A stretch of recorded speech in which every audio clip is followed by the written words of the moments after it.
dis, ok. Entre-temps, il continue à prendre ce traitement. Dès que ça finit, je vais à la cité.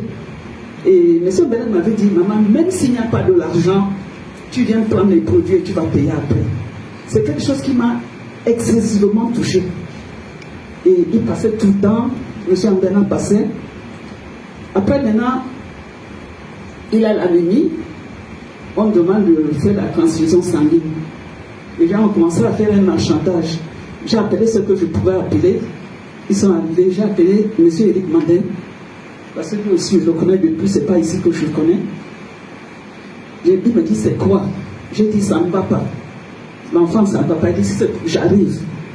Ils sont venus, il a donné du sang. Entre-temps, les cellules souches ont commencé à faire un effet.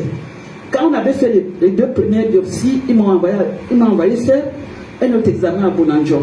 Je suis allé à Bonanjo. On a fait l'examen, je suis revenu avec l'enfant. Et il fallait prendre les résultats 10 jours après. Je suis allé chercher les résultats. Et entre-temps, il continue toujours avec ses biopsies. Quand on a fini la dose de 2 matins, 2 midi, 2 soirs, le CEO m'a dit, maintenant tu donnes 2 matins et 2 soirs. J'ai dit, ok. Bon. Et quand les médecins venaient, ils regardaient, ils étaient étonnés. Ils demandent, maman, qu'est-ce que vous donnez à l'enfant? Je dis rien. L'autre revient, qu'est-ce que vous donnez à l'enfant? Je dis rien, c'est tout ce que vous lui donnez là que qu'il prend aussi. Il demande à l'enfant, qu'est-ce que ta mère te donne? Mon fils lui a dit, vous voulez qu'elle me donne quoi? C'est ce que vous me donnez là qu'on lui donne, que j'utilise. Ok. Maintenant, quand les premiers résultats commencent à sortir, ils sont étonnés. Ils viennent encore me demander, qu'est-ce que vous prenez? Je dis rien. Maintenant, la régénération de l'enfant a commencé. L'enfant a commencé à desquamer. La peau de son pied est devenue dure. Parce que après que j'ai compris qu'à l'intérieur de lui, les cellules étaient en train de se régénérer. La plante de pied, quand on touchait comme ça, c'était comme lorsqu'on enlève, comment on peut dire, les sabots de bœuf là. C'était une grosse, je sais pas, une grosse couche comme ça. Pour l'enlever, je prenais les ciseaux pour couper. C'était tellement gros. Un jour, il y a un voisin qui est venu me voir. Il dit, mais la peau, c'est sort d'où? Je lui ai dit, des pieds. Et quand ça quittait, c'était une nouvelle peau qui était à la place. Après, les mains aussi ont commencé le même phénomène. J'ai dit, mais qu'est-ce qui se passe même? Les mains aussi, quand j'arrêtais, je pouvais enlever carrément comme ça. Comme si je sais pas. Ok, cette étape est passée. Entre-temps, les urines sont devenues claires comme du champagne. Une couleur normale. Les médecins me demandent, mais comment est-ce que ça peut se passer que ce phénomène se passe? J'ai dit à un médecin, je lui ai dit, vous m'avez dit en décembre que l'enfant va mourir avant le 7 janvier. On est déjà en fin janvier.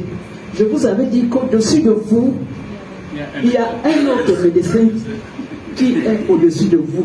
C'est ce médecin-là qui est en train de nous soigner. Et ils me disent, madame, on veut bien avoir votre foi. Je dis, mais moi je vous dis ce que je vous dis. Le reste là, vraiment, c'est pas moi. Maintenant donc, quand ils vont prendre, on va faire la deuxième biopsie, ils voient que les 2 cancers ont reculé pratiquement de 85%. Mais tous les jours, je lui donnais ces cellules souches. Quand il fallait maintenant lui donner, comme M. Mbelek avait dit, 2, l'enfant lui-même, dès qu'il se levait le matin à 6 h, maman donne-moi mon remède.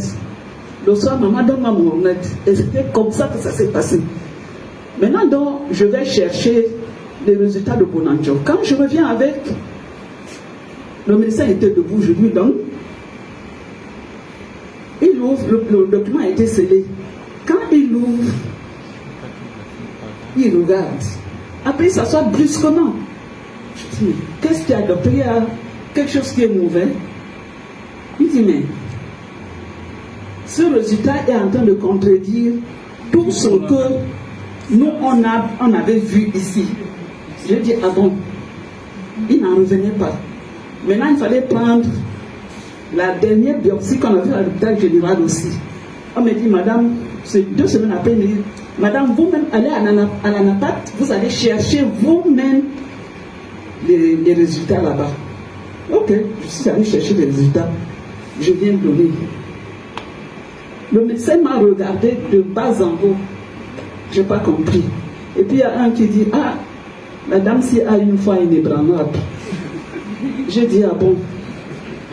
Il dit, qui vous a donné le résultat? J'ai dit, mais j'ai pris ici à l'hôpital général, je ne suis pas sorti. Il dit, c'est pas possible. C'est le sang ne devrait pas être comme ça.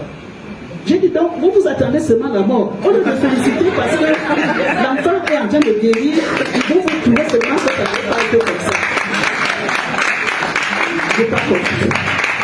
Il dit, madame, on a l'impression que vous faites autre chose. Je dis, je ne fais rien. Parce que M. Mbele m'avait dit, même si c'est quoi, donne à l'enfant les remèdes très tôt le matin, avant que les médecins ne viennent faire la ronde. Tu donnes le remède très tôt. Et le soir, quand ils sont partis, tu donnes l'autre à midi. Je donnais les remèdes comme si, de toute façon, tout s'est passé comme c'était prévu. Quand je n'avais pas d'argent, je prenais les remèdes et je venais payer après. Je suis resté à l'hôpital, j'ai claqué à l'hôpital pratiquement 4 millions d'euros en 3 mois d'hospitalisation. 4 millions d'euros. Parce que l'argent qui est sorti pour sauver cet enfant, c'était autre chose. Et puis maintenant, quand on a donc fait en février, mars, parce qu'on a fait 3 mois. En mars, quand on fait le dernier examen, les médecins, ils pensaient que là, ça sera seulement la totale. Anyway, j'ai attendu. Quand les résultats sortent, les médecins viennent me voir. Ils disent, madame, dites-nous un peu. Qu'est-ce que vous avez donné à l'enfant? Je leur dis rien. Ils disent non. J'ai dit, mais vous voulez savoir quoi? Il y a quoi dans les résultats? Et ils me disent, le cancer a complètement disparu.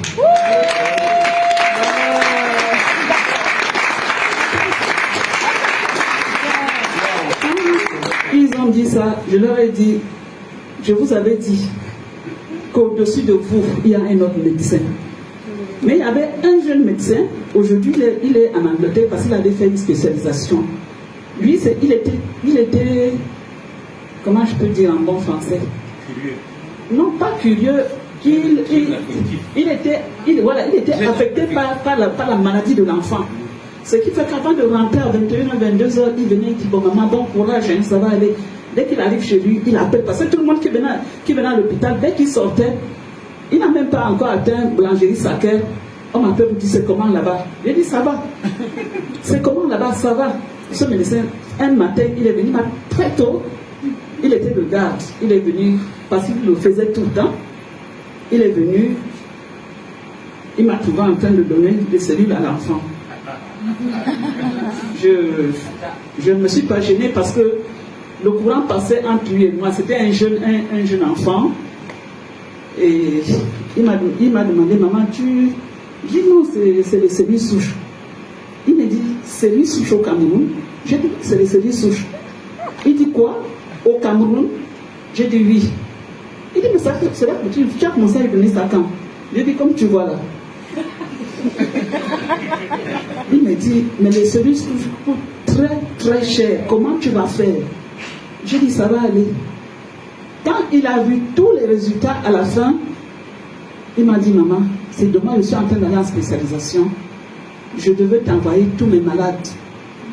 Mais je vais partir. Il dit, oh, c'est pas grave quand tu reviendras. Et c'est comme ça que quand tous les résultats sont sortis, l'enfant était très bien. Et puis, quand on arrivait, on l'a transporté.